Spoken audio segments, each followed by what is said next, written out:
जब आप सुबह सुबह उठकर नहाकर स्कूल जाने के लिए रेडी होते हैं तो स्कूल जाने से पहले मिरर में अपना फेस ज़रूर देख कर जाते हैं। तो जब आप मिरर में अपना फेस देखते हैं तो आपको ये लगता है कि हमारे जैसा ही कोई व्यक्ति मिरर के पीछे बन गया है। तो सोचिए, क्या कोई असलियत में नया व्यक्ति बन जाता है? तो आप कहेंगे नहीं। तो क्या है वो चीज़, है क्या जो आप मिरर के पीछे देख रहे हैं? तो मेरे भाई, वो आपकी इमेज है। अच्छा, इमेज कैसे बनती है? इस चैप्टर में हम इन्हीं बातों के बारे में पढ़ेंगे कि इमेज कैसे बनती है। अच्छा, किसी भी चीज़ को देखने के लिए एक चीज़ का होना बहुत ज़रूरी है, वो है रिफ्लेक्शन। अच्छा, रिफ्लेक्शन का होना बहुत ज़रूरी है। रिफ्लेक्शन के बिना क्या हम किसी भी चीज़ को नहीं देख पाएंगे? नहीं। देखो, आप इस बोर्ड को देख पा रहे हैं क्योंकि मेरे भाई इस बोर्ड पे लाइट गिर रही है रूम से और उसका रिफ्लेक्शन हो रहा है। आप मुझे देख पा रहे हैं क्योंकि इस रूम की लाइट मेरे ऊपर गिर रही है और वो रिफ्लेक्ट होके इस कैमरे की तरफ जा रही है और कैमरे ने रिकॉर्ड करके आपको ये वीडियो दिखाई है। चलो ठीक है, मतलब रिफ्लेक्शन के लिए लाइट बहुत ज़रूरी है। बिल्कुल। तो लाइट है क्या? सबसे पहले तो बात यही उठती है। तो देखिए, लाइट क्या है? लाइट है ना, एक एनर्जी की फॉर्म है। मतलब लाइट एक प्रकार की एनर्जी है। आपको कैसे पता लाइट एक प्रकार की एनर्जी है? थोड़ी देर गर्मियों के समय में या कभी भी धूप में खड़े होकर देखना। जैसे आप थोड़ी देर धूप में खड़े रहेंगे तो आपको थोड़ी थोड़ी गर्मी लगने लगेगी। मतलब आपके अंदर लाइट की एनर्जी आपके ऊपर गिर रही है, उस वजह से आपको गर्मी लग रही है। तो अब आप समझे कि लाइट एक प्रकार की एनर्जी होती है। और क्या खास बात है लाइट की? तो मेरे भाई, और खास बात लाइट की ये है कि लाइट की मदद से हम चीज़ों को देख पाते हैं। बिल्कुल सही बात। लाइट नहीं होती तो क्या हम चीज़ों को नहीं देख सकते थे? बिल्कुल नहीं देख सकते थे। देखो, इस कमरे की लाइट अब मैं ऑफ कर दे रहा हूँ, ठीक है? आप देखना, क्या आप मुझे देख पाएंगे? देखिए, क्या आप अब मुझे देख पा रहे हैं? अब मैं फिर से लाइट को ऑन करूँगा। देखिए, अब आप मुझे अच्छे से देख पा रहे होंगे। तो लाइट की वजह से हम चीज़ों को देख सकते हैं। अच्छा, फिर कोई पूछे हमसे कि लाइट क्या चीज़ है ना? लाइट का व्यवहार कैसा है, लाइट का नेचर कैसा है? तो मेरे भाई, एक बात ध्यान में रखना, लाइट व्यवहार बदलती है। अच्छा, क्यों बदलती है? भाई, तुम भी तो व्यवहार बदलते हो ना। तुम स्कूल में टीचर के सामने रहते हो जब तुम्हारा व्यवहार अलग रहता है। जब तुम घर पे रहते हो, अपने पेरेंट्स के पास रहते हो, जब तुम्हारा व्यवहार अलग रहता है। जब तुम अपने दोस्तों के पास रहते हो तो तुम्हारा व्यवहार बिल्कुल अलग होता है। आप भी व्यवहार बदलते हैं, सब चीज़ें अपना व्यवहार बदलती हैं। तो लाइट भी है ना, अपना व्यवहार बदल लेती है। इसीलिए कहते हैं कि लाइट का नेचर है जो ड्यूल नेचर है। दो तरह का व्यवहार लाइट दिखाती है। ठीक बात है। तो थोड़ी सी इस बारे में बात कर लेते हैं कि लाइट कब कब अपना व्यवहार बदलती है। देख, जब लाइट हमसे मिलती है, बड़ी ऑब्जेक्ट से मिलती है, तो लाइट रे की तरह बिहेव करती है, जैसे वो लाइट की रे है। ठीक है। जब लाइट बहुत छोटी चीज़ों से इंटरेक्ट करती है, कितनी छोटी चीज़ों से? जो लाइट की वेवलेंथ है उसके आसपास वाली चीज़ों से, मतलब जिनका साइज नैनोमीटर के आसपास है, नैनोमीटर की रेंज में है, उनसे जब इंटरेक्ट करती है, या एंगस्ट्रॉम में है, उनसे जब इंटरेक्ट करती है, तो मेरे भाई लाइट वेव बन जाती है। लाइट कहती है मैं वेव हूँ, मैं वेव हूँ। अच्छा, एक आपने ये भी सुना होगा कि लाइट पार्टिकल की तरह भी बिहेव करती है। वो कब करती है? जब लाइट किसी बहुत छोटी ऑब्जेक्ट से, जिसका मास बहुत कम है और वो चीज़ बहुत तेज गति से चल रही होती है, अगर लाइट उससे मिलती है तो उसके लिए लाइट कहती है कि मैं पार्टिकल हूँ, मैं पार्टिकल हूँ, मैं पार्टिकल हूँ। जैसे कि इलेक्ट्रॉन, जब लाइट इलेक्ट्रॉन से मिलती है तो लाइट पार्टिकल बन जाती है। ठीक बात। तो इसीलिए हमने कहा कि लाइट का कोई एक नेचर नहीं है, लाइट के दो नेचर हैं। लाइट कभी कभी वेव की तरह भी बिहेव करती है, कभी कभी पार्टिकल की तरह भी बिहेव करती है। बहुत सही बात। अच्छा, उसके बाद अगर हम बात करें डिफ्रैक्शन, डिफ्रैक्शन क्या होता है? तो सुन, एक बहुत अच्छा एग्जाम्पल बताता हूँ। जब आप घर होते हैं और आप झाड़ू निकाल रहे होते हैं तो कमरे में धूल उठती है, धूल उठती है। ठीक है, धूल उठती है और लाइट अगर आ रही है तो क्या आपने धूल के जो पार्टिकल्स हैं उनकी कभी परछाई, शैडो बनती हुई देखी है? तो आप कहेंगे कि नहीं, धूल के पार्टिकल्स की तो शैडो नहीं बनती है, लेकिन आपकी तो बन जाती है। आप ऐसे हाथ करेंगे, लाइट यहाँ से आई, पीछे पार्टिकल्स आपके जो फिंगर्स हैं उनकी शैडो बन जाएगी, लेकिन धूल के पार्टिकल्स की कभी परछाई नहीं बनती।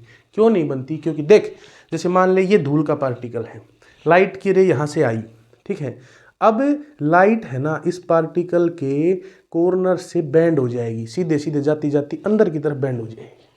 नीचे से जाने वाली लाइट अंदर की तरफ बेंड हो जाएगी और उस जगह को, उस गैप को फिल कर देगी। तुम्हें पता भी नहीं चलेगा कि धूल के पार्टिकल की परछाई क्यों नहीं बनी, क्योंकि भाई उस परछाई को साइड की जो लाइट थी उसने घेर लिया है, उस खाली जगह को फिल कर दिया है। ठीक है, तो ये जो डिफ्रैक्शन होता है ये इसीलिए होता है क्योंकि जब लाइट वेव की तरह बिहेव करती है तो वो साइड से बेंड हो जाती है, इसी वजह से डिफ्रैक्शन का फिनोमिना होता है। तो कोई तुमसे ये पूछ ले डिफ्रैक्शन क्यों होता है, तो हम कहेंगे कि वो लाइट के वेव नेचर की वजह से होता है, क्योंकि लाइट टीनी पार्टिकल्स के पास से जब गुजरती है तो वो क्या हो जाती है, बेंड हो जाती है।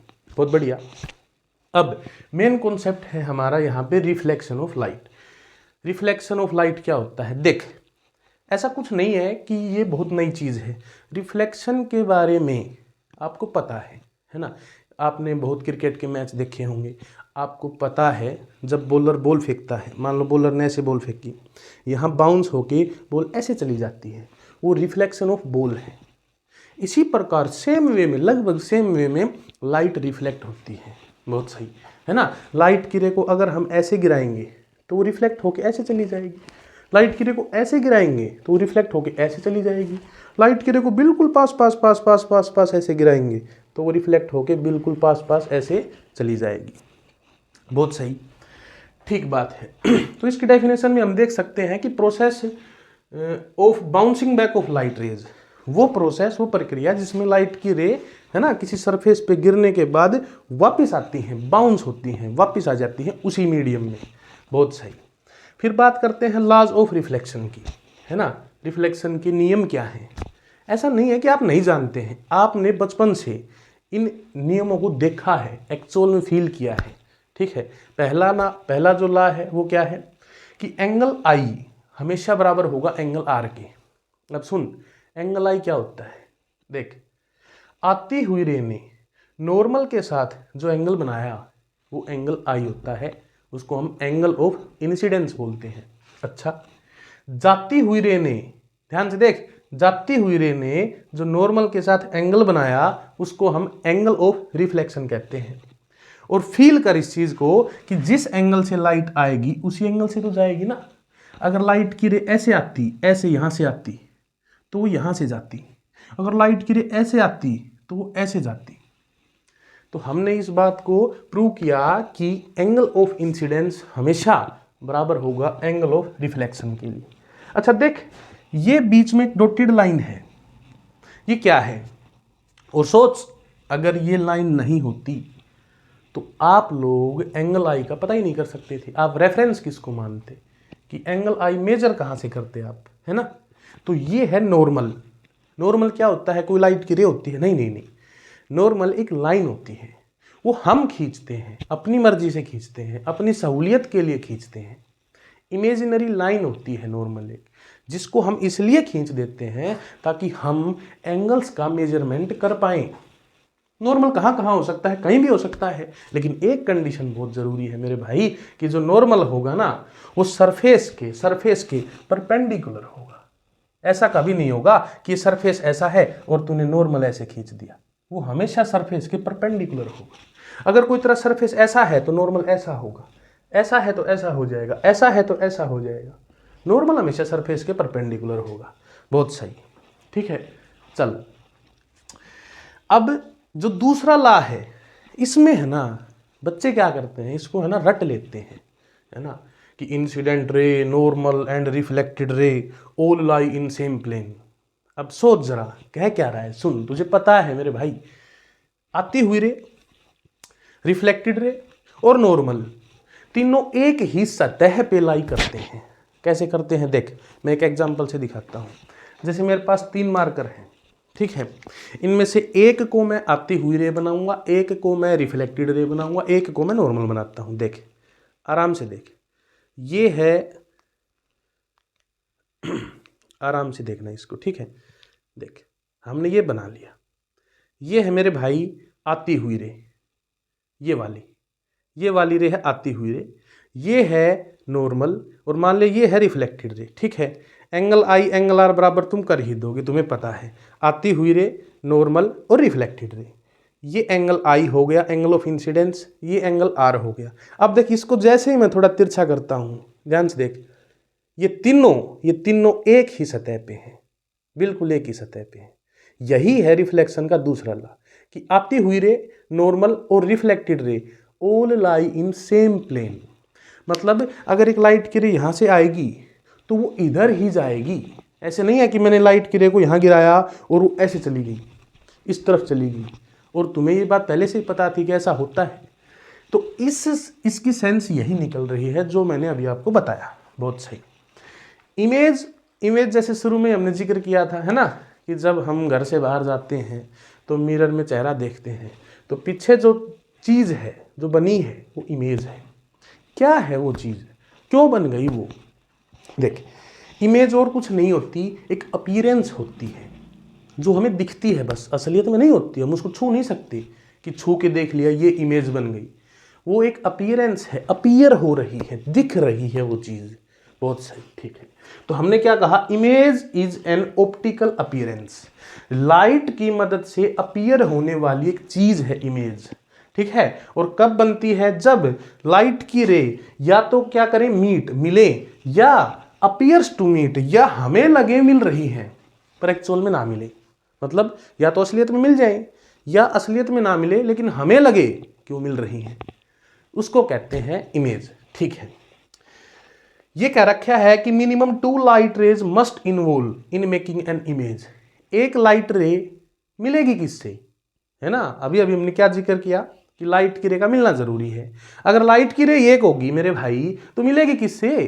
तो कम से कम कितनी लाइट की रे चाहिए? 2 चाहिए, 2 लाइट की रे चाहिए, जिससे कि मिलने के बाद इमेज बन सके, ठीक है। या तो मिले या मिलती हुई हमें लगे, है ना। बहुत बढ़िया। देख अब इधर रियल इमेज। रियल का मतलब क्या होता है? सुन, आपको पता है रियल का इमेज मतलब क्या होता है? रियल का मतलब होता है असली, ठीक है, और विर्चुअल का मतलब होता है काल्पनिक, नकली। तो रियल इमेज, अब आप इस वर्ड से समझ गए कि रियल इमेज मतलब असली इमेज, मतलब वो इमेज जो लाइट की रे के असलियत में मिलने से बने, उसको हम कहेंगे रियल इमेज, ठीक है। बहुत बढ़िया। विर्चुअल इमेज, जो इमेज लाइट की रे के असलियत में मिलने से ना बने लेकिन हमें लगे कि वो मिल रही है, उससे बने, उसको कहते हैं वो विर्चुअल इमेज है, ठीक है। जैसे रियल इमेज का एग्जांपल आप देखो, है ना, कभी मूवी देखने थिएटर में गए हो तो प्रोजेक्टर से वो इमेज बनती है ना, मूवी चलती रहती है, तो स्क्रीन पे वो जो इमेज बन रही है ना मेरे भाई, वो रियल इमेज है, इसीलिए आप उसको स्क्रीन पे बनता हुआ देख पा रहे हैं। विर्चुअल इमेज आप देख तो सकते हो लेकिन आप स्क्रीन पे नहीं बना सकते उसे। जैसे सोचो, जैसे कि जब तुम सुबह सुबह चेहरा देखते हो तो एक इमेज बनती है, लेकिन आप उसको बस देख सकते हो, आप उसको स्क्रीन पे नहीं देख सकते। आप सोचे कि मैं इस अपने चेहरे को दीवार पे बना दूं, नहीं बना सकते, आप उसको मिरर में ही देख सकते हो। तो वो होती है विर्चुअल इमेज, ठीक है। सुबह सुबह जो तुम देखते हो ना अपना चेहरा मिरर में, वो विर्चुअल इमेज है तुम्हारी, रियल नहीं है वो, ठीक है। तो उसका एक हमने डायग्राम भी बनाया कि भाई जो है ना विर्चुअल इमेज बनती कैसे है, उसको हम फील कर पाए। देख, ये है मिरर, ठीक है, प्लेन मिरर है, ये आप हो, ठीक है। अच्छा, हुआ क्या, अब कम से कम कितनी लाइट की रे चाहिए? 2 चाहिए, 2 लाइट की रे हमें चाहिए जिससे कि हम इमेज बना सके। देख, मैंने क्या किया, हमारे फोरहेड से, माथे से 2 लाइट की रे निकाली। कहाँ से आएंगी सर ये लाइट की रे? क्या टॉर्च लगी है हमारे माथे में? अरे नहीं, तेरे फेस पे लाइट गिर रही है ना, तो तेरा फेस उसको रिफ्लेक्ट कर रहा है ना, तो ये हिस्सा भी रिफ्लेक्ट कर रहा है, ये हिस्सा भी रिफ्लेक्ट कर रहा है, ये हिस्सा भी रिफ्लेक्ट कर रहा है, ये हिस्सा भी रिफ्लेक्ट कर रहा है। अरे जभी तो हमें कोई चीज़ दिखती है, रिफ्लेक्शन ही ना होगा तो कोई चीज़ दिखेगी ही नहीं। बहुत सही। तो हमने क्या किया, हमने हमारे फोरहेड से निकलने वाली 2 लाइट की रे ली। देख, ये फोरहेड था, यहाँ से हमने 2 लाइट की रे ली। एक लाइट की रे बिल्कुल सीधी गई और मिरर पे परपेंडिकुलर गिरी। अब सोच, अगर कोई लाइट की रे परपेंडिकुलरली मिरर पे गिरेगी तो उसका एंगल ऑफ इंसिडेंस 0 हो जाएगा। अच्छा, हमें तो 90 लग रहा है भाई। देख, ये है मिरर और ये है मान ली इसका नॉर्मल। यहाँ हम लाइट की रे को गिराएंगे, जो लाइट की रे परपेंडिकुलरली आएगी वो तो नॉर्मल के ऊपर ही बैठ के आ गई। एंगल कितना बना?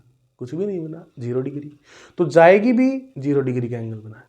ठीक है, लाइट की रे गई, टकराई, वापिस आई, उसी रास्ते पे वापस चली गई। बहुत सही, आर पार तो जा ही नहीं सकती है ना, मिरर है। दूसरी लाइट की रे को हमने कहीं भी गिराया, कहीं भी गिराया, ठीक है, हमने यहां गिराया। अब देख, यहां पे एक एंगल बन रहा है, एंगल आई। कैसे बना? देख, ये जो डॉटेड लाइन है ये है नॉर्मल, और यहां जो एंगल बन रहा है वो है एंगल ऑफ इंसिडेंस, और उतने ही एंगल से यहां बनेगा एंगल ऑफ रिफ्लेक्शन। लाइट चली गई। बहुत सही, यहां तक बहुत बढ़िया। अब देख, जब ये लाइट की रे आगे जाएंगी जाएंगी जाएंगी जाएंगी जाएंगी तो क्या ये कभी मिलेंगी असलियत में? तो तुम कहोगे नहीं मिलेंगी। तो अब कैसे बनाएं इमेज? सुन, अगर मैं यहां से देखूं तो मेरे को लगेगा ये जो लाइट की रे है ना, ये यहां कहीं से चल के आ रही है। बहुत बढ़िया। अगर मैं यहां से देखूं, ये लाइट की रे यहां कहीं से चल के आ रही है, मतलब मेरे को ऐसा लगेगा कि ये लाइट की रे यहां से चल के आ रही है, यहां से। ये लगेगा ये यहां से चल के आ रही है, तो मेरे को ये मिलती हुई दिख गई। यहां पे मेरे को लगा कि इस जगह से दोनों लाइट की रे चल के आ रही हैं, मतलब इस जगह से शुरुआत हुई है, मतलब इस जगह पे दोनों एक जगह पे ही थी, मतलब मिल रही थी। तो यहां वो कॉन्सेप्ट लगा कि यहां पे लाइट की रे अपीयर्स टू मीट, मिलती हुई दिख रही है। असलियत में तो नहीं मिल रही है, मिलती हुई दिख रही है। तो कैसी इमेज बनेगी? विर्चुअल इमेज बनेगी। अच्छा, तो सर फिर ये है ना, नाक कैसे बन गया, ये होठ कैसे बन गए? देख, मैंने फोरहेड से लाइट की रे निकाली, फोरहेड बन गया। अगर मैं आईज से निकालता, आईज भी बनती। अगर मैं नोज से निकालता तो नोज भी बनता। अगर मैं फेस से निकालता तो ये जो होठ है, होठ भी बनते। तो सब जगह से लाइट की रे निकल रही है और सारी चीजें वर्चुअली बन रही हैं। इसीलिए तुम्हारा पूरा सुंदर सा चेहरा यहां दिखता है, मिरर के पीछे दिखता है। इसी को हम वर्चुअल इमेज कहते हैं। अब देख, इसको ध्यान से देख, जितनी दूर पे ये फेस है उतनी दूर पे ही इसकी इमेज है। मतलब जितनी दूर मिरर से ऑब्जेक्ट रहेगी उतनी ही दूर इमेज बनेगी। बहुत बढ़िया। अच्छा, जितनी हाइट मेरे फेस की होगी उतनी ही हाइट का फेस दिखता है ना। बहुत सही, ऑब्जेक्ट की हाइट के बराबर इमेज की हाइट होगी। बहुत सही। तो ये दोनों तीन बातें हमने यहाँ पे लिखी हैं। विर्चुअल होगी और सीधी है, देख लो, यहाँ पे आंखें ऊपर है, यहाँ भी आंखें ऊपर है, यहाँ पे जो है लिप्स नीचे है, यहाँ भी लिप्स नीचे है। ऐसा तो नहीं है ना कि लिप्स यहाँ नीचे थे यहाँ ऊपर हो गई। तो इसको कहते हैं इरेक्ट इमेज, सीधी इमेज। ठीक है। अच्छा, उसके बाद अगर हम बात करें स्फेरिकल मिरर्स, स्फेरिकल मिरर्स, देख इस वर्ड को देख, स्फेरिकल मिरर्स। मिरर्स तो तुम्हें पता ही होगा, है ना, जो लाइट को ज्यादातर रिफ्लेक्ट कर देते हैं। अच्छा, स्फेरिकल मिरर का क्या मतलब है? देख, स्फेरिकल वर्ड बना है स्फीयर से। मतलब ये कि एक ऐसा मिरर जो कभी एक स्फीयर का हिस्सा था। ऐसा कैसे हो सकता है? देख, एक एग्जांपल से दिखाता हूं। ये एक फुटबॉल है, ठीक है ना। मान ले ये फुटबॉल है, मैंने क्या किया, ये ग्लास की फुटबॉल है, मान लो कांच की फुटबॉल है। मैंने क्या किया, इसका ये हिस्सा काट लिया और ये हिस्सा काट के बाहर निकाल लिया। अब देख, जो ये हिस्सा काट के बाहर निकाला है, ये हिस्सा था तो फुटबॉल का हिस्सा ना, था तो स्फीयर का हिस्सा ना, है ना। तो ये थोड़ा मेरे को टेढ़ा दिखेगा, ऐसे दिखेगा। हाँ, बिल्कुल सही है। तो ऐसा मिरर जो कभी स्फीयर का पार्ट था, उस मिरर को कहते हैं स्फेरिकल मिरर। अच्छा, हाँ, उस मिरर को कहते हैं स्फेरिकल मिरर। तो स्फेरिकल मिरर कितने टाइप के हो सकते हैं? देख, वो हम पे डिपेंड कर रहा है। अगर मैं बाहर पेंट कर दूं सिल्वर कलर का, तो मैं अंदर से देख पाऊंगा चेहरे को। बहुत सही। अगर मैं अंदर से पेंट कर दूं तो मैं बाहर से देख पाऊंगा। मतलब हमने दो टाइप के मिरर बना लिए, एक तो बाहर पेंट कर दिया, अंदर से रिफ्लेक्शन किया, एक अंदर पेंट कर दिया, बाहर से रिफ्लेक्शन किया। दो टाइप के मिरर बना लिए। अच्छा, अब देख, एक मिरर का नाम बहुत साइंटिफिक है ना, कनकेव मिरर। कनकेव में ये देख CAVE, केव, गुफा, है ना, गुफा। गुफा देखी है कभी? गुफा की स्ट्रक्चर होती है कि अंदर जाना होता है उसके, है ना, धरती को खोद के उसके अंदर गुफा बनाई जाती है। तो देख इस हिस्से को देख, ये भी तुम्हें ऐसा लग रहा है जैसे ये अंदर की तरफ धंस गया है, केव लाइक स्ट्रक्चर है। तो ऐसा मिरर जिसका रिफ्लेक्टिंग सरफेस केव लाइक स्ट्रक्चर में हो, अंदर धंसा हो, उसको कहते हैं कनकेव मिरर।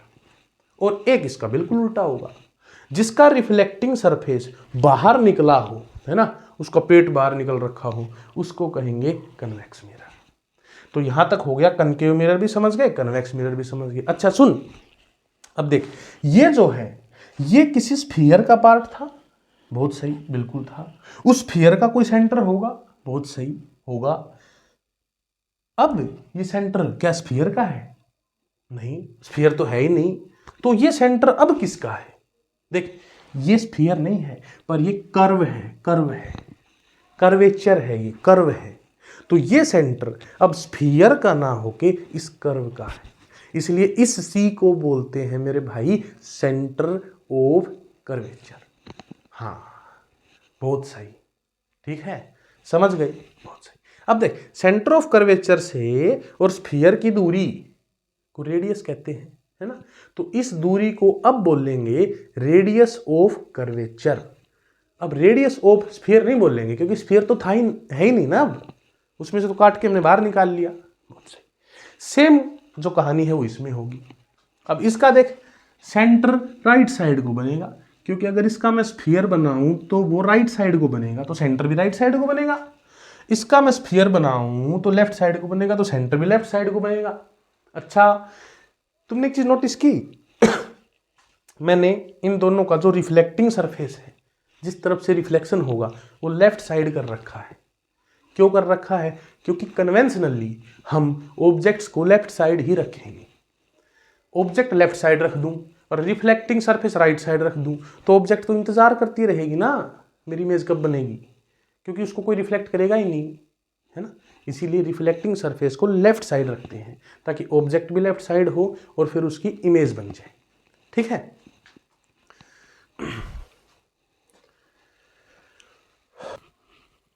अच्छा, अब बात कर लेते हैं फोकस की। फोकस क्या होता है? Principal focus. देखो, फोकस का मतलब क्या है कि एक जगह कंसंट्रेट करना, और यहां लिख रखा है प्रिंसिपल फोकस। मुख्य फोकस क्या होता है? देखो, सिंपल सी बात है कि कोई मिरर जहां लाइट की रेज को मिला के इकट्ठा कर देता है, उसी को हम फोकस कहते हैं। अब इसको समझिए, जैसे ये कनकेव मिरर है, हमने पैरेलल लाइट की रे डाली, इसने क्या किया, इन सारियों को इकट्ठा कर दिया, कन्वर्ज कर दिया और इस जगह पे इकट्ठा कर दिया, तो ये बन जाएगा principal focus of concave mirror. दूसरे की बात कर लेते हैं, कन्वेक्स वाले की। हमने पैरेलल लाइट की रेज फेंकी, लेकिन इसने क्या कर दिया, डाइवर्ज कर दिया। अब सोचो, क्या इसका कोई जीवन नहीं है? क्या इसका कोई फोकस नहीं है? ये कभी फोकस नहीं करता? करता है। लेकिन सुनो, अगर मैं यहाँ से देखूंगा तो मेरे को लगेगा ये लाइट की रे यहाँ से चल के आ रही है। अगर मैं यहाँ से देखता हूँ तो मेरे को लगेगा ये लाइट की रे यहाँ से चल के आ रही है। तो यही इसका फोकस है। तो डेफिनेशन ये हो जाएगी कि पैरेलल लाइट की रेज को एक कन्वेक्स मिरर डाइवर्ज कर देता है, और डाइवर्ज करने के बाद वो रेज जहां से चलकर आती हुई दिखाई देती हैं, वो principal focus of convex mirror होता है। बहुत बढ़िया। चलो, इस डायग्राम की मदद से आप ये देख तो पा ही रहे होंगे कि ये पोल से सेंटर के बीच की दूरी को हम रेडियस कह देते हैं। बहुत बढ़िया। कर्वेचर है तो हमने रेडियस ऑफ कर्वेचर बोल दिया, क्योंकि स्फीयर तो ये है नहीं अब। बहुत बढ़िया। अब ये जो फोकस बनता है, चाहे इसमें हो चाहे इसमें हो, ये बिल्कुल पोल और सेंटर के बिल्कुल बीच में बनता है। मतलब ये जो दूरी है, ये इस दूरी का बिल्कुल आधा है। और सुन, अगर सेंटर से पोल के बीच की दूरी को मेरे भाई तुमने रेडियस ऑफ कर्वेचर बोला, तो फोकस से पोल के बीच की दूरी को तुम फोकल लेंथ बोल लोगे। कोई बड़ा लॉजिक नहीं है, बिल्कुल साइंटिफिक लैंग्वेज है। तो हमने क्या देखा कि जो फोकल लेंथ है, ये इस पूरी दूरी का हाफ है। तो हमने आधा कर दिया, फोकल लेंथ बराबर है रेडियस ऑफ कर्वेचर अपॉन 2। बहुत सही। अब कई बार बात कर लेते हैं, बच्चे क्या होते हैं कि है ना, साइन लेने में जो न्यूमेरिकल निकालते हैं तो साइन लेने में बहुत कंफ्यूजन है ना, साइन नहीं लिया जाएगा, गलत करेंगे सवाल को। तो साइन कन्वेंशन के बारे में एक बार बात कर लेते हैं। साइन कन्वेंशन, साइन कन्वेंशन का मतलब क्या है कि भाई सुन, अगर तू चाहता है कि न्यूमेरिकल आसानी से सोल्व किए जाएं तो तुझे एक पैटर्न फॉलो करना पड़ेगा, है ना। तेरी मनमर्जी नहीं चलेगी कि कभी तू इसको नेगेटिव साइड मान रहा है, कभी इसको पॉजिटिव मान रहा है। एक बार एक साइड फिक्स कर ले और सभी न्यूमेरिकल्स में वो साइड अपना, वो तरीका अपना, सारे न्यूमेरिकल बिल्कुल सही हो जाएंगे। तो कन्वेंशनली 10th लेवल के हिसाब से मैं या हम सभी लेफ्ट साइड वाली दूरी को नेगेटिव मान लेते हैं और राइट साइड वाली दूरी को पॉजिटिव मान लेते हैं। कोऑर्डिनेट ज्योमेट्री में भी ये पढ़ा होगा। और ऊपर वाली दूरी को पॉजिटिव मान लेते हैं और नीचे वाली दूरी को नेगेटिव मान लेते हैं। बहुत सही। तो देख इसको देख ध्यान से, हमें अगर फोकस पे जाना है, हमें अगर फोकल लेंथ मापनी है तो लेफ्ट साइड जाना पड़ेगा। पोल हमारा घर है, घर से फोकस की दूरी मापनी है तो घर से हमें लेफ्ट साइड जाना पड़ेगा ना। तो इसीलिए इस मिरर की फोकल लेंथ क्या हो जाएगी मेरे भाई, नेगेटिव हो जाएगी। अच्छा अब देख, पोल हमारा घर, पोल से हमें फोकस की दूरी मापनी, तो किधर जाना पड़ेगा, राइट साइड जाना पड़ेगा। तो इसीलिए इसकी फोकल लेंथ पॉजिटिव हो जाएगी क्योंकि राइट साइड की दूरी को हम मान चुके पॉजिटिव। बहुत सही। देख अब इधर अगर हम बात कर लेते हैं इमेज फॉर्मेशन के रूल, तो वैसे तो हो सकता है कि कई रूल्स आपने याद किए हों, लेकिन एक दो रूल ही हैं, है ना। और रूल नहीं है, वो प्रैक्टिकली आपको पता है, उसको हम प्रूव करेंगे। देख, पैरेलल लाइट की रे जो आती है वो कहाँ पर मिल जाती है, फोकस पे मिल जाती है। अब सुन, जो पैरेलल लाइट की रे फोकस पे मिली तो अगर मैं यहाँ से लाइट की रे भेजता फोकस से तो पैरेलल चली जाएगी, सिंपल सी बात है ना। यहाँ से आने वाली लाइट की रे यहाँ गई तो यहाँ से जाने वाली यहाँ जाएगी। बहुत सही, दो रूल हो गए इसी में। तो पैरेलल लाइट की रे फोकस से गुजरेगी, बहुत बढ़िया। फोकस से जाने वाली पैरेलल चली जाएगी, बहुत बढ़िया। और सेंटर ऑफ कर्वेचर पे अगर आपने लाइट भेज दी, सेंटर ऑफ कर्वेचर से निकाल के लाइट भेज दी तो भाई कोई टेंशन ही नहीं, वापस आएगी उसी रास्ते आएगी। सेंटर ऑफ कर्वेचर से जाने वाली लाइट की रे वापस सेंटर ऑफ कर्वेचर से ही जाती है ना। जिद्दी होती है वो कहेगी जहाँ से मैं जाऊँगी वहीं से मैं आऊँगी, है ना। अच्छा बहुत बढ़िया। तो देख, पैरेलल लाइट की रे फोकस से गुजरेगी, फोकस से जाने वाली पैरेलल जाएगी, बहुत बढ़िया। सेंटर ऑफ कर्वेचर से जाने वाली लाइट की रे वापस उसी रास्ते पे चली जाएगी, बहुत बढ़िया। अब देख इसको, और सर ये तो पैरेलल फोकस से गुजर ही नहीं सकती। अरे सुन, पैरेलल फोकस से इसमें नहीं गुजर सकती, लेकिन तुम्हें लगेगा ये फोकस से चल के आई है। यहाँ बैठ जा, यहाँ बैठ जा, तेरे को क्या लगेगा, यहाँ से चल के आ रही है। तुझे थोड़ी ना पता लगेगा कि ये रास्ते में रिफ्लेक्ट हो गई, तू सोचेगा इस तरफ से चल के आ रही है ना। तो पैरेलल लाइट की रे हमें लगेगा जैसे फोकस से चल के आई है, या हमने जो फोकस की तरफ भेजी वो पैरेलल चली जाएगी। बहुत बढ़िया। सेंटर ऑफ कर्वेचर से कैसे गुजारेंगे, अरे नहीं गुजारना मेरे भाई, इसमें गुजारना है, इसमें नहीं गुजारना। इसमें तुझे बस सेंटर ऑफ कर्वेचर की सीध में लाइट की रे को फेंकना है। तो जैसे तू सेंटर ऑफ कर्वेचर की सीध में लाइट की रे को फेंकेगा ना, ये वापस इसी रास्ते पे आ जाएगी। और सुन, एक और बात बताऊं क्यों आती है, उसका एक कारण है, क्योंकि ये लाइट की रे हमेशा इसके साथ 90 डिग्री का एंगल बनाती है, सरफेस के साथ 90 डिग्री का एंगल बनाती है। और एंगल आई कोई पूछ ले इस जगह पे तो 0 होता है। तो एंगल आई 0 तो एंगल आर भी 0, जहाँ से आई वहीं से चली जाएगी। इसमें भी सेम कंडीशन है। बहुत बढ़िया। इन दो रूल्स की मदद से हम सारी इमेज फॉर्मेशन कर लेंगे। अच्छा, मैं सोच रहा था कि इमेज फॉर्मेशन के वक्त ही तुमको मैग्निफिकेशन सब का बता दिया जाए। और सुनो, रटना नहीं है, तुमको फील आए कि मैग्निफिकेशन ये होता है, इसका ये होगा, इसका ये होगा, इसका ये होगा, खुद ही बता दोगे। इसीलिए पहले इस टॉपिक को शामिल कर लिया। मैग्निफिकेशन है क्या? सुन, मैग्निफिकेशन कुछ नहीं, एक वैल्यू है जो मेरे भाई तुझे इस बात की जानकारी देगी कि जो इमेज बनी वो बड़ी है, छोटी है, बराबर है, रियल है, वर्चुअल है। एक ही क्वांटिटी तुझे बहुत सारी बातों की जानकारी दे देगी, है ना। तो जैसे मान लो मैंने मेरा फेस मिरर में देखा, मेरा फेस जितनी हाइट का था उतनी ही हाइट की इमेज बन गई, तो बराबर इमेज है, तो मैग्निफिकेशन हो जाएगा 1। बराबर के लिए 1, बहुत बढ़िया। अच्छा, मैंने मिरर में अपना फेस देखा, मेरी जो इमेज है वो मेरे फेस से दुगनी बड़ी बन गई, तो मैग्निफिकेशन की वैल्यू हो जाएगी 2, मतलब दुगनी बड़ी। अच्छा, और अगर किसी का फेस आधी हाइट का बने तो आधे को तुम क्या लिखते हो 1/2, उसका मैग्निफिकेशन हो जाएगा 1/2। बहुत सही। दुगनी बड़ी इमेज हो तो 2, 3 गुना बड़ी इमेज हो तो 3, 100 गुना बड़ी इमेज हो तो 100, 10 गुना छोटी इमेज हो तो 1/10, ये वैल्यू हो जाएगी मैग्निफिकेशन की। ठीक है, तो इस फॉर्मूले से भी हम इसको निकाल सकते हैं, height of image upon height of object, या -v/u। v क्या है, इमेज की दूरी, u क्या है, ऑब्जेक्ट की दूरी। ठीक है, इस पे न्यूमेरिकल भी करेंगे और इसके शॉर्टकट भी तुम्हें बताए जाएंगे, है ना, स्पेशल न्यूमेरिकल करने के तरीके बताए जाएंगे। ठीक है, ये 3 बातें हैं, ये थोड़ा सा याद कर लो, एग्जाम में पूछ ली जाती हैं सीधी सीधी। रियल इमेज के लिए मैग्निफिकेशन की वैल्यू नेगेटिव होती है, आप सोचो क्यों, सोचो एक बार क्यों होती है। देख, magnification height of image upon height of object. जब मेरे बेटा तू इमेज बनाएगा तो ऑब्जेक्ट को तो जनरली सीधा रखेगा, तो ऑब्जेक्ट की हाइट क्या होगी, पॉजिटिव। और अगर इमेज उल्टी बन गई तो इमेज की हाइट क्या हो जाएगी, नेगेटिव। और जब तू नेगेटिव वैल्यू को पॉजिटिव से डिवाइड करेगा तो उत्तर क्या आएगा, नेगेटिव ही तो आएगा। मतलब जो इमेज उल्टी बनेगी, जो इमेज रियल बनेगी, उसका मैग्निफिकेशन नेगेटिव होगा, हाँ बिल्कुल नेगेटिव होगा। ठीक है, और जो इमेज सीधी बनेगी, ऑब्जेक्ट भी सीधी, इमेज भी सीधी, इसकी हाइट भी पॉजिटिव, इसकी हाइट भी पॉजिटिव, पॉजिटिव को पॉजिटिव से डिवाइड करेगा तो उत्तर क्या आएगा, पॉजिटिव ही आएगा। इसीलिए हम कहते हैं कि जो वर्चुअल इमेज होती है, सीधी इमेज होती है, उसका मैग्निफिकेशन पॉजिटिव होता है, और जो रियल इमेज होती है, जो उल्टी बनती है, उसका मैग्निफिकेशन नेगेटिव होता है। अब देख, प्लेन मिरर तो मेरे भाई बराबर इमेज बनाता है, तो इसका जो मैग्निफिकेशन है वो हो जाएगा 1, है ना, बराबर।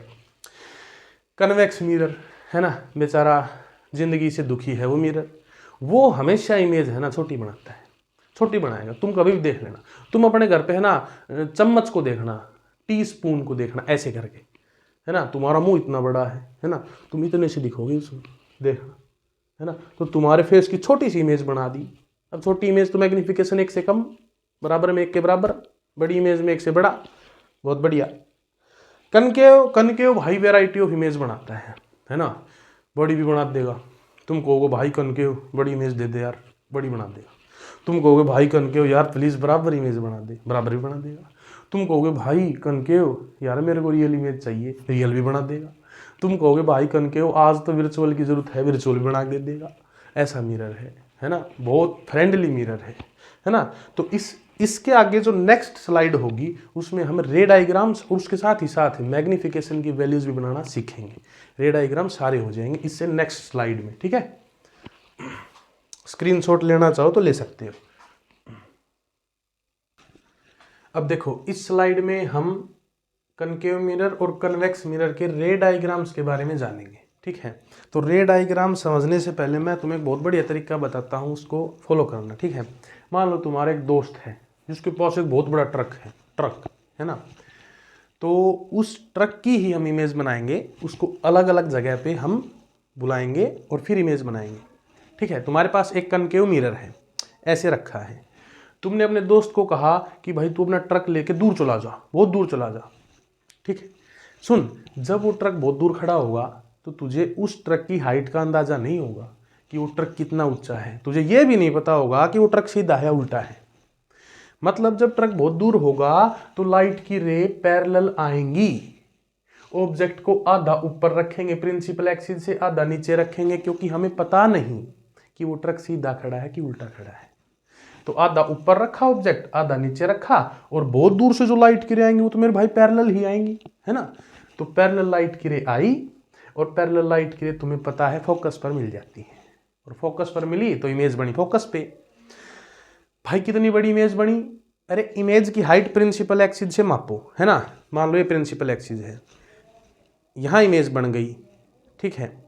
तो ये इतनी ऊंचाई हो गई इमेज की, लेकिन प्रिंसिपल एक्सिस के चिपक के ही इमेज बन जाए, मतलब उसकी तो बहुत कम हाइट है, पॉइंट साइज इमेज है मेरे भाई, पॉइंट साइज इमेज है, बहुत छोटी इमेज है, तो मैग्निफिकेशन लगभग 0 के बराबर हो जाएगा, है ना। बराबर इमेज होती तो मैग्निफिकेशन 1 होता, बहुत बढ़िया। तुमने फ़ोन किया ट्रक वाले भाई के पास, भाई थोड़ा आगे गया, थोड़ा आगे गया, थोड़ा आगे गया। वो थोड़ा सा आगे आ गया, लेकिन उस मिरर के सेंटर ऑफ कर्वेचर से वो अब भी थोड़ा दूर है। अब ध्यान से सोचो, तुम उस ट्रक की हाइट का अंदाजा लगा सकते हो। तो तुमने उस ट्रक को प्रिंसिपल एक्सिस के ऊपर खड़ा कर दिया। बोला भाई तेरी हाइट पॉजिटिव मानूंगा, तभी तो पता चलेगा इमेज की हाइट कैसी है। तो देख, पैरेलल लाइट की रे आई, फोकस से गुजर गई। दूसरी लाइट की रे हमने पैरेलल फोकस से भेजी और ये पैरेलल चली गई, यहां पे मिल गई। और सुन, ट्रक के सिर से लाइट की रे निकाली थी, तो यहां मिलेगी ना, तो ट्रक का सिर ही बनेगा, ट्रक का ऊपर वाला हिस्सा ही बनेगा, और पैर मतलब टायर यहां चिपके रहेंगे। तो अब देख, टायर हो गए ऊपर और ये हो गया सर नीचे, उल्टा बन गया ट्रक, उल्टी बन गई इमेज मेरे भाई। ठीक है, रियल इमेज है, असलियत में लाइट की रे के मिलने से बनी है और उल्टी बन गई। लेकिन देख, छोटी है थोड़ी सी, तो मैग्निफिकेशन की वैल्यू होगी वो इमेज छोटी होने से 1 से कम होती है। और सुन, रियल इमेज है तो हाइट ऑफ इमेज तो हो जाएगी नेगेटिव, ऑब्जेक्ट हो जाएगी पॉजिटिव। जब डिवाइड करेगा तो नेगेटिव उत्तर आएगा मैग्निफिकेशन का, इसलिए मैग्निफिकेशन की जो साइन होगा वो नेगेटिव होगा। बहुत बढ़िया। फिर तू बोला ट्रक वाले को, भाई थोड़ा और आ गया, थोड़ा और आ गया, सेंटर ऑफ कर्वेचर पे आ गया। बोला रुक जा, मार ब्रेक, ब्रेक मार दिए। अब देख, लाइट की रे आई, फोकस से गुजर गई, लाइट की रे फोकस से गुजारी, पैरेलल चली गई, यहां पर मिल गई, तो यहां ट्रक का ऊपर वाला हिस्सा बन गया, था ऊपर बन गया नीचे, टायर यहीं चिपके रहे, बन गई ना उल्टी इमेज। और रियल है, इसीलिए कहते हैं मेरे भाई रियल इमेज हमेशा उल्टी होती है, इन्वर्टेड होती है। बहुत बढ़िया। देख, सेम साइज की इमेज है तो मैग्निफिकेशन हो जाएगा 1, लेकिन नेगेटिव साइन लगेगा। फॉर्मूले में पुट करते वक्त याद रखना, वो भी सिखाएंगे फॉर्मूले में कैसे पुट करना है। फिर तुम्हें शांति नहीं मिली, तुमने फिर फोन किया, बोला ट्रक वाले भाई थोड़ा और आ गया, ट्रक वाला थोड़ा और आगे आ गया। बोला अब रुक जा, सेंटर ऑफ कर्वेचर और फोकस के बीच में रोक दिया। फिर तुमने पैरेलल लाइट की रे भेजी, फोकस से गुजर गई, फोकस से भेजी, पैरेलल चली गई, यहां इमेज बन गई। देख, बड़ी इमेज है और सी से दूर है। बहुत बढ़िया। बड़ी इमेज होगी तो मैग्निफिकेशन की वैल्यू 1 से ज़्यादा होगी, लेकिन रियल होने के कारण उस पर साइन कैसा लगेगा मेरे भाई, नेगेटिव लगेगा। ठीक है। फिर तुमने और पास बुलाया उसको फ़ोन करके, फोकस पे आ गया वो, फिर बोले रुक जा, अब फिर चेक करेंगे तेरी इमेज कहाँ बन रही है। पैरेलल लाइट की रे भेजी, कहाँ से गुजर गई, फोकस से गुजर गई। अब इस सवाल में बच्चों को थोड़ी सी दिक्कत होती है, इसलिए मैंने इसको पूरा नहीं बनाया, अब बनाएंगे। ठीक है। तुमने सीखा कि पैरेलल लाइट की रे फोकस से गुजर जाएगी, दूसरी लाइट की रे को फोकस से कैसे भेजोगे, पैरों में थोड़ी ना मारोगे इसके, है ना। तो तीसरा रूल यूज करेंगे जिसमें हमने ये कहा था कि सेंटर ऑफ कर्वेचर से गुजारी गई लाइट की रे वापस सेंटर ऑफ कर्वेचर से ही चली जाती है, या सेंटर ऑफ कर्वेचर की सीध में फेंकी गई लाइट की रे वापस सेंटर ऑफ कर्वेचर से चली जाती है। अब देख, इस ट्रक का सर मतलब ऊपर वाला हिस्सा सेंटर ऑफ कर्वेचर से मैंने एक सीध ले ली, पहले ही सीध है, एक सीधी लाइन है, इस सीध में लाइट की रे फेंकू, ये वापस यहीं से जाएगी। तो ले फेंकते हैं भाई, ये फेंकी, इधर फेंकी थी, 90 डिग्री सरफेस के साथ एंगल बनाएगी, वापस इसी रास्ते चली जाएगी। ले भाई, अरे भाई ये तो पैरेलल चली गई, ये तो मिलेंगी ही नहीं, इमेज कैसे बनेगी। सुन, पटरी देखी है रेल की कभी, पटरी तो तुमने देखा होगा कि बहुत दूर जाने के बाद वो 2 पटरियां जो शुरू में नज़दीक नज़दीक दिखाई देती हैं, बहुत दूर जाने के बाद वो तुम्हें एक होती हुई दिखाई देंगी। हाँ, बहुत दूर तो 2 नहीं दिखती, एक ही दिखती है। मतलब बहुत दूर जाने के बाद अगर वो तुम्हें एक दिखी, मतलब वो मिल गई, मतलब तुम्हें लगा कि मिल गई, और तुम्हें लगा कि मिल गई तो तुम्हारी आंखों ने कहा मिल गई, बन गई इमेज, बन गई इमेज। देख, प्रिंसिपल एक्सिस के नीचे बनेगी, और जो उल्टी इमेज बनेगी वो रियल मानी जाएगी। बहुत बढ़िया। और कितनी बड़ी बनेगी सोच, है ना। देख, यहां बन जाती छोटी सी, यहां बन जाती बड़ी, यहां बन जाती और बड़ी, बहुत आगे जाके मिलेगी, बहुत बड़ी इमेज बनेगी भाई। तो हमने मैग्निफिकेशन की वैल्यू रख दी इन्फिनिटी, लेकिन फिर वही बात, रियल इमेज तो नेगेटिव साइन आएगा। बहुत बढ़िया। अब इस रे डायग्राम को देखते हैं। इसमें क्या हुआ, हमने जो हमारा ट्रक वाला दोस्त था उसको बहुत पास बुला लिया है, ठीक है, और वो अब फोकस और पोल के बीच में खड़ा हुआ है। अब इसका रे डायग्राम बनाते हैं। तो ये तो तुम जानते ही हो कि जो पैरेलल लाइट की रे आएगी वो फोकस से गुजर जाएगी, ठीक है। अब दूसरी वाली लाइट की रे को हम क्या करेंगे, हम उसी तरीके से भेजेंगे जिस तरीके से इसमें भेजा था। कैसे, देखो हम है ना दूसरी वाली लाइट की रे को सी की सीध में भेजेंगे ताकि ये टकराने के बाद रिफ्लेक्शन होके वापस इसी रास्ते से चली जाए।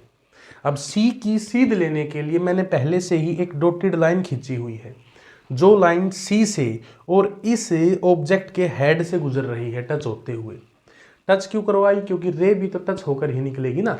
तो अब देखो दूसरी वाली लाइट की रे को हम बिल्कुल इस सीध में फेंकते हैं, ठीक है, और अब रिफ्लेक्शन के बाद ये वाली लाइट की रे वापस इसी रास्ते चली जाएगी, ठीक है। देखो, और अब जैसा तुम देख पा रहे हो ये लाइट की रे आगे जाने के बाद मिलेंगी ही नहीं, यहाँ तक कि पैरेलल भी होके नहीं जाएंगी। तो अब अगर मैं यहाँ से देखूँ, मैं इसको यहाँ से देखूँ तो मेरे को लगेगा ये लाइट की रे यहाँ से कहीं से आ रही है। इसको देखूँ तो भी लगेगा ये यहाँ से कहीं से आ रही है।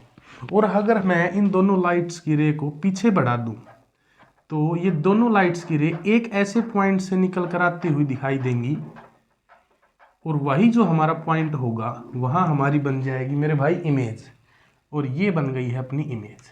देखो, और ये लाइट की रे असलियत में नहीं मिली, इसलिए जो इमेज बनेगी वो भी असली नहीं बनेगी, विर्चुअल इमेज बनेगी, ठीक है। अब ये तुम देख ही पा रहे होगे कि ये जो इमेज है ये ऑब्जेक्ट से बड़ी है, तो इसका जो मैग्निफिकेशन होगा वो होगा मेरे भाई ग्रेटर देन 1। इसका मैग्निफिकेशन होगा ग्रेटर देन 1, ठीक है। और क्योंकि इमेज भी ऊपर बनी है, ऑब्जेक्ट भी ऊपर बनी है तो इमेज बनेगी विर्चुअल और सीधी, ठीक है। तो इसलिए इसका जो मैग्निफिकेशन होगा वो होगा मेरे भाई पॉजिटिव मैग्निफिकेशन होगा। बहुत सही, ठीक है, यहाँ तक बिल्कुल क्लियर है। देखो ये रे डायग्राम बहुत बार पेपर में पूछा भी जाता है और ये जरूरी भी है। अब बात कर लेते हैं कन्वेक्स मिरर के द्वारा बनाई गई इमेजेस की। तो देखो ये कन्वेक्स मिरर है, इसका रिफ्लेक्टिंग सरफेस हमने मेरे भाई लेफ्ट साइड रखा है। क्यों, क्योंकि ऑब्जेक्ट भी तो लेफ्ट साइड रखनी है ना, इसीलिए रिफ्लेक्टिंग सरफेस भी लेफ्ट साइड रखना पड़ेगा, ठीक है। बहुत दूर ऑब्जेक्ट थी, मतलब इन्फिनिटी पे थी तो लाइट की रे पैरेलल चल के आई, पैरेलल चल के लाइट की रे आती है तो आपको पता है ऐसे रिफ्लेक्ट होती हैं कि हमें लगता है कि फोकस से चल के आ रही है। ये भी ऐसे ही रिफ्लेक्ट हो गई। अब ये मिलेंगी नहीं तो हमने सीधे सीधे इनको पीछे बढ़ाया और हमें ये लगा कि ये लाइट की रे तो यहाँ से चल के आ रही है, इसीलिए इमेज यहाँ बन जाएगी, विर्चुअल इमेज बनेगी। और बहुत छोटी इमेज है, देखो इसकी कोई हाइट नहीं है प्रिंसिपल एक्सिस से, तो इसका मैग्निफिकेशन लगभग 0 के बराबर हो जाएगा। और क्योंकि इमेज विर्चुअल है तो सीधी ही होगी, इसीलिए इसका मैग्निफिकेशन की वैल्यू जो आएगी वो पॉजिटिव वैल्यू आएगी। फिर बात कर लेते हैं ये वाले रे डायग्राम की। इसमें ये देखा गया सबसे ज़्यादा जो बच्चों को प्रॉब्लम होती है वो इसी में होती है, ठीक है। देखो अब मैंने ऑब्जेक्ट को इन्फिनिटी और मिरर के बीच कहीं भी रख लिया है ना, कोई इस तरफ ना फोकस है ना सेंटर ऑफ कर्वेचर है, वो तो राइट साइड है, ठीक है। पैरेलल लाइट की रे भेजी हमने मेरे भाई एक, है ना, पैरेलल लाइट की रे भेजी तो पैरेलल लाइट की रे रिफ्लेक्ट हो गई, ऐसा लगा जैसे कि फोकस से चलकर आ रही है, बहुत सही। दूसरी लाइट की रे का क्या करें, देख दूसरी लाइट की रे को सी की सीध में फेंक, और जब सी की सीध में भेजेगा तो यहाँ टकराने के बाद वो वापस मुड़ जाएगी और उसी रास्ते से चली जाएगी जिस रास्ते पे वो आई थी, ठीक है। अच्छा, आर पार नहीं जाएगी क्योंकि ये मिरर है, जाने नहीं देगा। तो पहले सी की सीध ले ले एक बार, है ना, यहाँ से हम एक बार अप्रोक्सीमेट हम थोड़ी सी एक लाइन खींच लेते हैं जो सी की तरफ जाकर मिलेगी। ले ये खींच ली, है ना, इसी लाइन पे अपनी रे को भेज, ये भेजी हमने रे 90 डिग्री का एंगल बनाएगी और टकराने के बाद इसी रास्ते वापस चली जाएगी।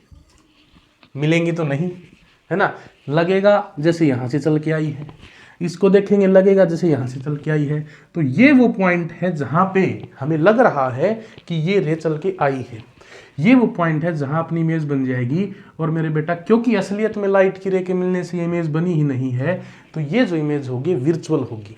और आप देख पा रहे हो छोटी है, इसीलिए जो मैग्निफिकेशन होगा उसकी वैल्यू 1 से कम होगी, जैसे 1/2, 1/3, 1/4, 0.5, और सीधी तो है ही, तो वैल्यू पॉजिटिव भी होगी।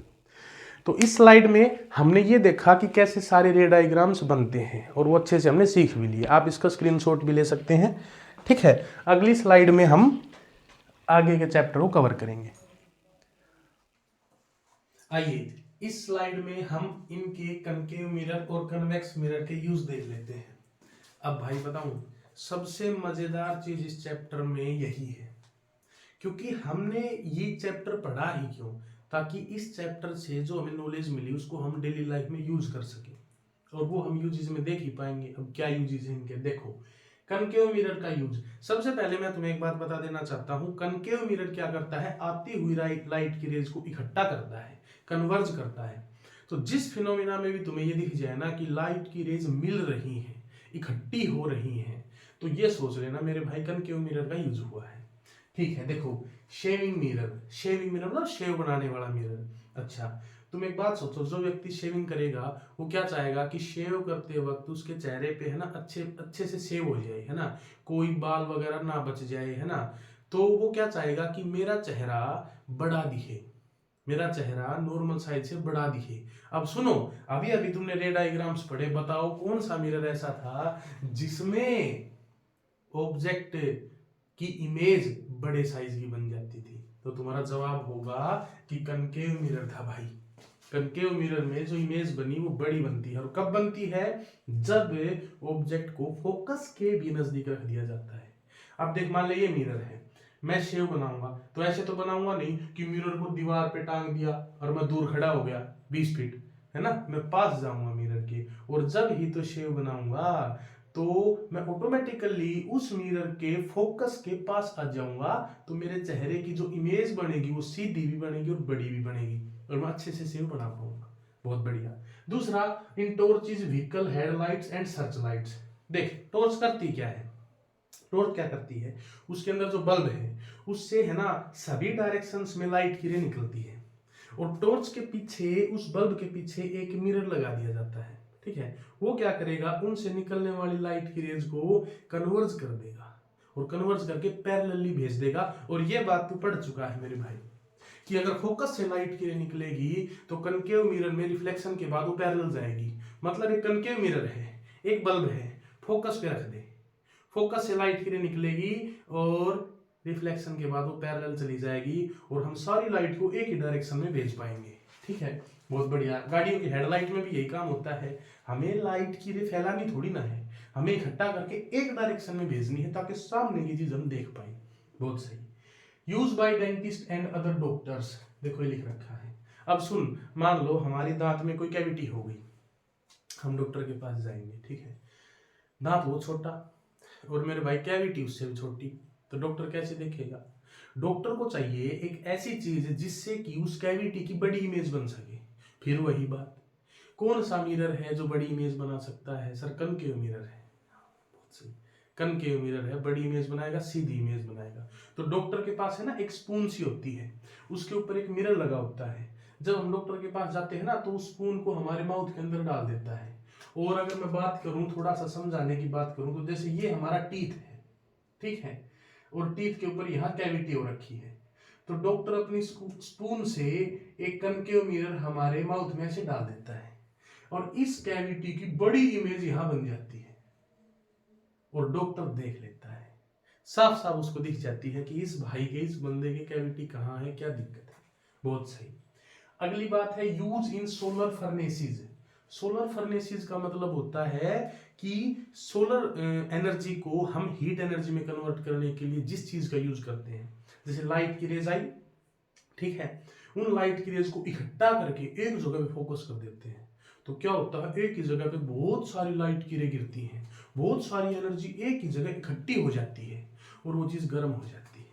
सर कैसे काम करेगा ये देख, अगर मैं इसको रब करके तुझे बताना चाहूं तो देख, मान ले ये तेरे पास एक कनकेव मिरर है, ठीक है, ये रहा कनकेव मिरर, बहुत सही। सनलाइट आएगी, पैरेलल लाइट की आएंगी, बहुत सही, ठीक है। यहां तूने रख दिया टिफिन, क्या रख दिया, टिफिन रख दिया, तेरे को है ना अपना खाना गर्म करना है, तो बहुत सारी लाइट की रे पैरेलल आएंगी और वो सारी लाइट की रे इकट्ठा होके एक जगह पे मिल जाएंगे और तुम्हें पता है ये कौन सी जगह है। मेरे भाई ये फोकस है। और सारी लाइट की रे जब एक जगह पे यहाँ आके मिलेंगी तो यहाँ पे बहुत सारी एनर्जी इकट्ठा हो जाएगी और ये जो जगह है ये गर्म हो जाएगी, हीट हो जाएगी। तो किसका यूज किया हमने? कनकेव मिरर का यूज किया। बहुत सही। चलो आगे बात कर लेते हैं uses of convex mirror. Convex mirror का यूज कहां करेंगे? वही बात, कन्वेक्स मिरर क्या करता है? जाती हुई लाइट की रे को फैलाता है, डाइवर्ज करता है। तो जहां जहां डाइवर्ज करने की जरूरत पड़े वहां आप कन्वेक्स मिरर का यूज करेंगे। और दूसरी बात, कन्वेक्स मिरर हमेशा हमेशा हमेशा सीधी और छोटी इमेज बनाता है। बहुत सही। देख, rear view mirrors in vehicles. आपने देखा होगा, आप जिस बस में जाते हो, है ना, आप गाड़ी में बैठते हो, आपके पास बाइक है, स्कूटी है, साइड्स में 2 मिरर लगे होते हैं और वो मिरर पीछे का सीन देखने के लिए होते हैं। अब सोच, अगर मैं उस जगह कनकेव मिरर लगा दूं तो पीछे वाली चीज जो ज्यादा दूर है वो तो तेरे को उल्टी दिखेंगी, वो तो तेरे को इन्वर्टेड दिखेंगी। तू घबरा जाएगा मिरर में पीछे देख के, अरे भाई पीछे से क्या आ गया, है ना। तो हमारे पास ये मजबूरी थी कि एक ऐसा मिरर लगाना था जिससे कि चाहे कोई चीज हमारे पीछे बहुत दूर हो या बहुत पास हो, वो हमें छोटी दिखे, सीधी दिखे। अच्छा, बड़ी दिखेगी तो, अरे बड़ी दिखेगी तो तू सोच, एक तेरे पास से पीछे से ट्रक आ रहा है ना, उस ट्रक, पूरे ट्रक की इमेज कैसे बन जाएगी छोटे से मिरर में। तो मजबूरी थी कि एक ऐसा मिरर यूज करे जिसमें इमेज छोटी बने, तो तेरे को पीछे से आने वाला ट्रक भी दिख जाए, स्कूटी भी दिख जाए, बाइक भी दिख जाए, गाड़ी भी दिख जाए, छोटे से मिरर में सारी चीज दिख जाएगी। इसीलिए हमने किसका यूज किया? कन्वेक्स मिरर का। बहुत सही। Shop security mirror. देखो आजकल तो क्या हो गया है, सीसीटीवी कैमरा लग गए हैं, जमाना एडवांस है।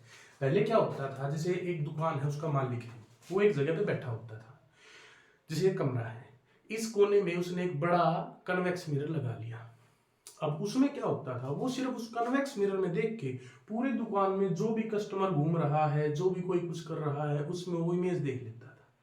क्योंकि फिर वही बात, कन्वेक्स मिरर में सीधी और छोटी इमेज बनेगी, और छोटी बनेगी तो बहुत सारी चीजों की इमेज बन सकती है ना।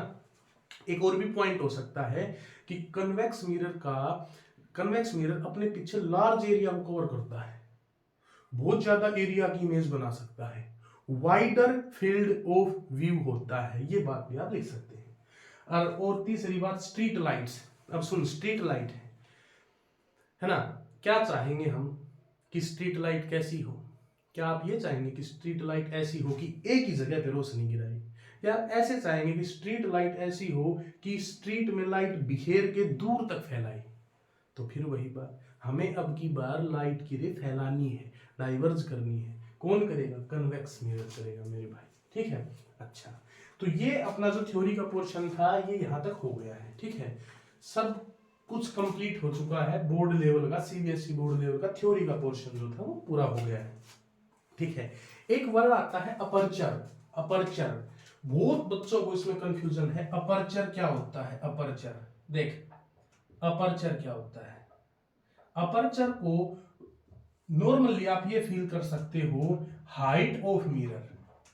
हाइट ऑफ मिरर कैसे? देख, इधर देख, जैसे मान लो ये एक मिरर है, उसकी जो ये लेंथ है, ये वाली लेंथ है जो मैंने डॉटेड लाइन बनाई है, यहां से लेके और यहां तक, इस लेंथ को हम कहते हैं अपर्चर। तो इसको आप फील कर सकते हो एज ए हाइट के तौर पर भी फील कर सकते हो, है ना। तो टेंशन लेने की जरूरत नहीं है। फिर बात कर लेते हैं थोड़े से न्यूमेरिकल पोर्शन की।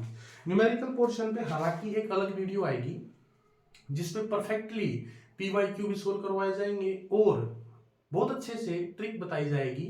एक दो ही ट्रिक हैं जिससे कि आप न्यूमेरिकल, सारे न्यूमेरिकल बहुत आसानी से सोल्व कर सकते हो। फिर भी एक इस वीडियो में करके देख लेते हैं। ठीक है, मिरर फॉर्मूला ये होता है 1/v + 1/u बराबर है 1/f। और मैग्निफिकेशन इन मिरर होता है height of image upon height of object is equals to -v/u।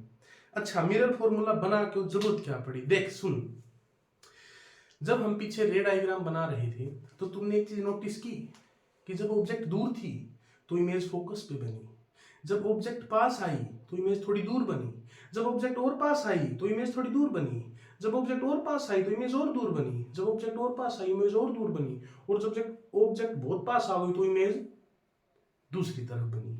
मतलब ऑब्जेक्ट डिस्टेंस चेंज होने से इमेज डिस्टेंस भी चेंज हो रहा था, तो कोई तो ऐसा संबंध चाहिए ना जो बता सके कि ऑब्जेक्ट कहाँ तो इमेज कहाँ, ऑब्जेक्ट कहाँ तो इमेज कहाँ। ये वही संबंध है, ये वही कैलकुलेटर है जो हमें ये बता रहा है कि आप ऑब्जेक्ट वहां रखेंगे तो इमेज यहां बनेगी एग्जैक्ट। ठीक है, बहुत सही। चलो एक न्यूमेरिकल सोल्व करते हैं। An object is placed in front of A concave mirror. तो भाई ऑब्जेक्ट तो फ्रंट में रखी जाएगी, पीछे रख देगा तो इमेज कहां से बनेगी, रिफ्लेक्शन नहीं करेगा। ठीक है, at a distance of 20 centimetre. अच्छा, ऑब्जेक्ट को भी सेंटीमीटर दूर रखा। अब सुन, कन्वेंशनली 10th लेवल के हिसाब से हम ऑब्जेक्ट को जनरली लेफ्ट साइड में रखते हैं। बहुत सही। अगर लेफ्ट साइड में तूने ऑब्जेक्ट को रखा तो जो डिस्टेंस मापेगा उस पे कौन सा साइन लगाएगा? सोच, वीडियो में थोड़ी देर पहले बताया था लेफ्ट साइड में जो साइन यूज होगा वो नेगेटिव साइन यूज होगा। तो तू लिख ले, देख पहले लिख ले u is equals to -20 centimetre. फॉर्मूले में पुट करने से पहले लिख ले और साइन लगा के लिख। ठीक है, कभी गलत नहीं होगा। बहुत सही।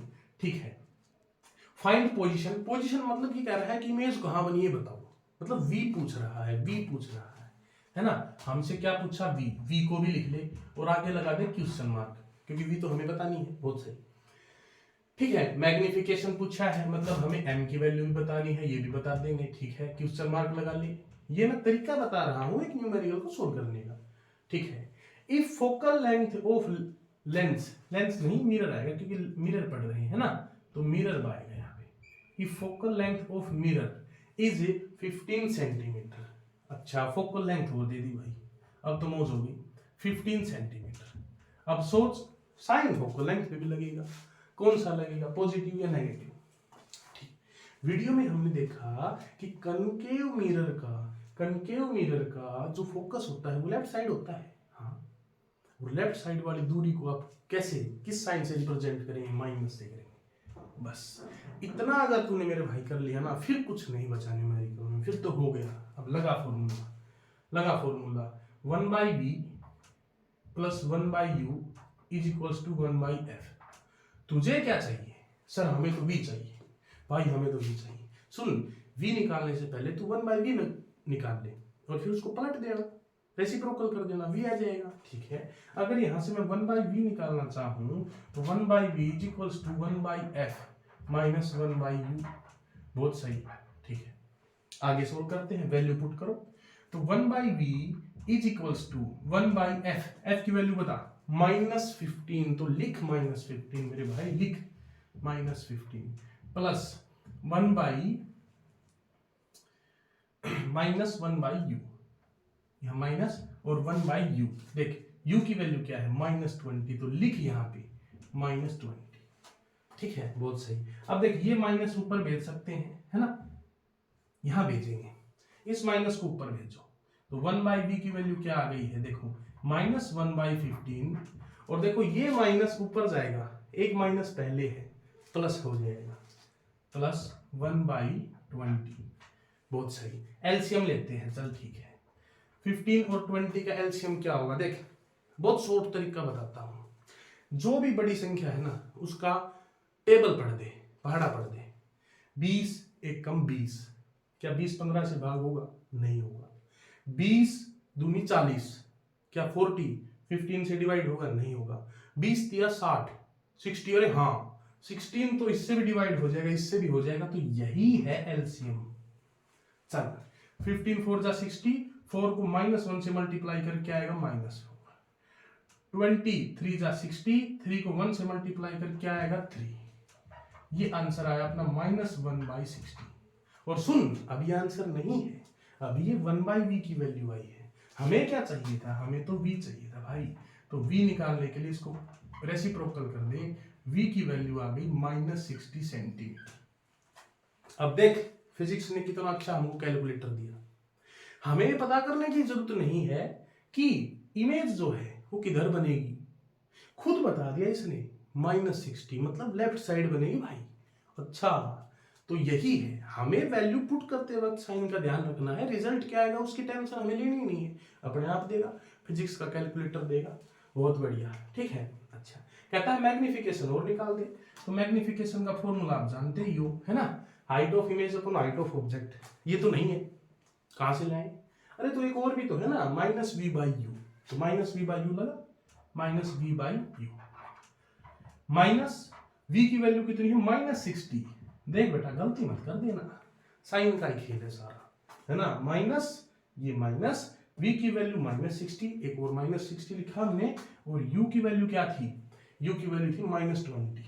बहुत बढ़िया, ये माइनस से ये माइनस कैंसिल हो जाना है, ऊपर आएगा -60 अपॉन में 20। इसकी वैल्यू कितनी आ गई? -3। ले भाई, अब इसको फील कर, अब इसको फील कर, माइनस को अलग देख, 3 को अलग देख। ये वो -3 नहीं है बेटा कि कभी तुम ये सोचो रे 0 से भी कम तो इमेज बहुत छोटी बन गई, ना ना ना ना।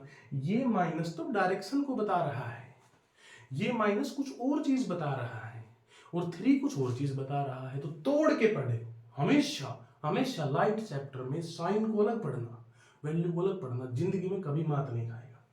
3 अलग है, माइनस अलग है।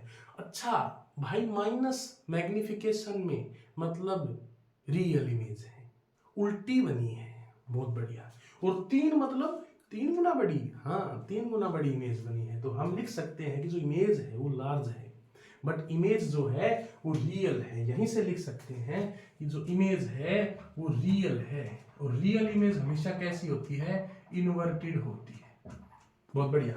अब कहता है आल्सो मेक रे डायग्राम। अब बच्चा फिर फंस गया, बोल रे डायग्राम, रे डायग्राम तो 6 रे डायग्राम पढ़े थे भाई, कौन सा बनाए? अरे टेंशन नहीं लेनी, देख कहता है फोकल लेंथ तो है -15, फोकल लेंथ की दूरी है 15 सेंटीमीटर, ऑब्जेक्ट रखी है 20 सेंटीमीटर दूर। अरे मतलब ऑब्जेक्ट फोकल लेंथ से ज्यादा दूर रखी है। हाँ, क्या सी से भी दूर है? अच्छा चेक कर, अगर फोकस 15 सेंटीमीटर दूर है तो सी 30 सेंटीमीटर दूर होगा, डबल दूरी भी होता है। बहुत सही, 15 सेंटीमीटर पे फोकस, 30 सेंटीमीटर पे सी, ऑब्जेक्ट रखनी है 20 पे, तो बीच में कहीं आएगी। मतलब तुझे रे डायग्राम बनाना है object between C and F. अच्छा देख यहां बनाते हैं, बहुत अच्छा रे डायग्राम। देख ये बनाया कनकेव मिरर, ये बनाया हमने प्रिंसिपल एक्सिस, ये बनाया हमने अपनी मर्जी से बनाना है फोकस, और ये बिल्कुल एग्जैक्ट डबल दूरी पे सी। सर क्या फोकस को माप के रखें? अरे नहीं, अपने मन से बना, ठीक है। अब कह दे यहां से यहां तक की जो दूरी है वो है 15 सेंटीमीटर, यहां से यहां तक की दूरी जिसको हम रेडियस ऑफ कर्वेचर बोलते हैं वो कितनी हो जाएगी? C double 30 centimetre. तुझे ऑब्जेक्ट कहां रखनी है? 20 पे। यहां से यहां तक 30, यहां से यहां तक 15, 20 तो इसके बीच में कहीं आएगा, तो यहां रख ऑब्जेक्ट। और अब बना रहे डायग्राम, देख पैरेलल लाइट की रे भेजी, पैरेलल लाइट की रे कहां से गुजरेगी? हमेशा जी फोकस से गुजरेगी भाई। बहुत बढ़िया, एक लाइट की रे को फोकस से गुजार दे, फोकस से गुजरने वाली लाइट की रे हमेशा कहां जाएगी भाई? पैरेलल जाएगी। देख ये बन गई इमेज, है ना, ये बन गई अपनी इमेज। और जो इमेज बनी है वो सी से दूर बनी है, और बननी भी चाहिए थी। देख 60 सेंटीमीटर दूर इमेज बनी है, सी तो आ लिया 30 पे, सी से दूर बननी चाहिए। तो ये हमारा बन गया है रे डायग्राम। ये रे डायग्राम हमको बनाना है एग्जाम में। यहां हम मिरर के लिए पेंट कर देते हैं, यहां हम इसको पोल लिख देते हैं, यहां लाइट की रे जिधर जाती है उसका सिंबल लगा देते हैं, और ये अपना कंप्लीट क्वेश्चन हो गया। नेचर की बात करें, नेचर मतलब प्रकृति कैसी है। देख इमेज वर्चुअल है, इरेक्ट वर्चुअल है, सॉरी इमेज रियल है, इन्वर्टेड है और बड़ी है। तो ये बात हम लिख देंगे, image is larger and real and inverted. तो ये हमारा कंप्लीट जो थ्योरेटिकल पोर्शन मेनली था वो हो गया है। आप इसका स्क्रीनशॉट लेना चाहें तो ले भी सकते हैं। इसके बाद जो नेक्स्ट वीडियो होगी उसमें हम रिफ्रैक्शन और मिरर और लेंस के अच्छे अच्छे न्यूमेरिकल सोल्व करेंगे। और सबसे जो मेन दिक्कत बच्चे को होती है इस चैप्टर में वो होती है रिफ्रैक्टिव इंडेक्स में। हम आपको रिफ्रैक्टिव इंडेक्स की ऐसी ट्रिक बताएंगे कि जीवन में दोबारा कभी भी रिफ्रैक्टिव इंडेक्स के क्वेश्चंस में दिक्कत होगी ही नहीं। ठीक है, तो आप देखते रहिए और अपना ज्ञान बढ़ाते रहिए।